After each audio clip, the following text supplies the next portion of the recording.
आज हम डिस्कस करने वाले हैं 9 साल के एक बच्चे का केस, जो कि बहुत ही इंटरेस्टिंग है। कैसे इंटरेस्टिंग है? क्योंकि उसको सिर्फ सिवियर कॉन्स्टिपेशन थी और लोगों की ये सोच है कि सिर्फ फिजिकल सिम्टम्स पे ही दवाई दे दे।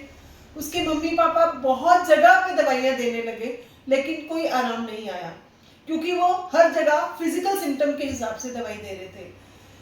क्योंकि होम्योपैथी ही एक ऐसी साइंस है जिसमें फिजिकल सिम्टम्स के साथ साथ जनरल और मेंटल सिम्टम्स को भी देखा जाता है। मेंटल सिम्टम्स में क्या? क्योंकि मैंने उस बच्चे के सारे मेंटल सिम्टम्स भी साथ में कंसिडर किए। केस क्या था? सिर्फ उसको कॉन्स्टिपेशन थी, और कॉन्स्टिपेशन इस तरह की कि साथ में यूरिन भी रुक जाता था। कितने दिन उसको यूरिन की स्टूल की डिजायर ही नहीं होती थी। और साथ में मैंने जब उनके पेरेंट्स से उस बच्चे की माइंड के बारे में पूछा, तो मैंने पूछा क्या वो आपका कहना मानता है? तो उन्होंने कहा कभी कभी मान लेता है। फिर उससे पूछा कि पढ़ाई में कैसा है? कहते पढ़ाई में तो बहुत होशियार है, इतना तंग कर देता है कि बार बार सवाल ही पूछी जाएगा, ये कैसे हुआ, वो क्यों हो रहा है, ऐसे क्यों नहीं होता। तो उसके हर सवाल में एक इनक्विजिटिवनेस होती है, क्यूरियसनेस होती है। फिर वो बच्चा बार बार कहना ना मानना, जिद्दी था, इतना जिद्दी कि जिस बात के लिए जिद कर ली चाहिए ही है वो चीज़, मुझे उसके लिए मैं ना नहीं होनी चाहिए, उसको चाहिए चाहिए। फिर उसके बाद एक और बात मैंने उनसे पूछा कि किसी बात पे अनॉयड होता है?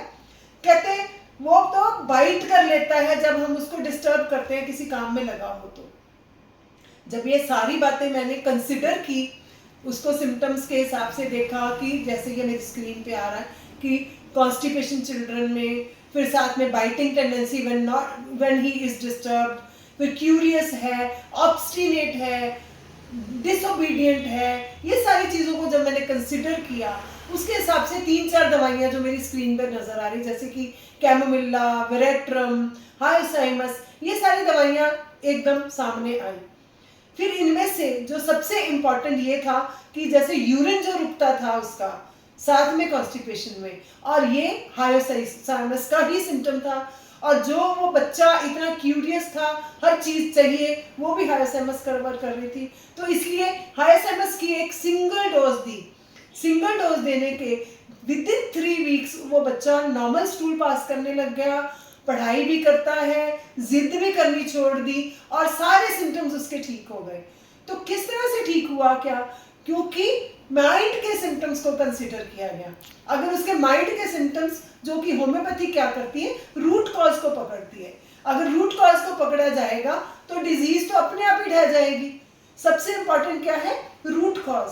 और डॉक्टर को बच्चे के बारे में या पेशेंट के बारे में सही बताना। जनरली पेशेंट क्या करते हैं, ये तो घर की बात है, ये नहीं बतानी। तो ये सारी चीज़ों को अगर हम अच्छे से डॉक्टर को बताएं तो पेशेंट हमेशा ठीक ही होगा, और हमेशा 100% सक्सेस रेट मिलता है।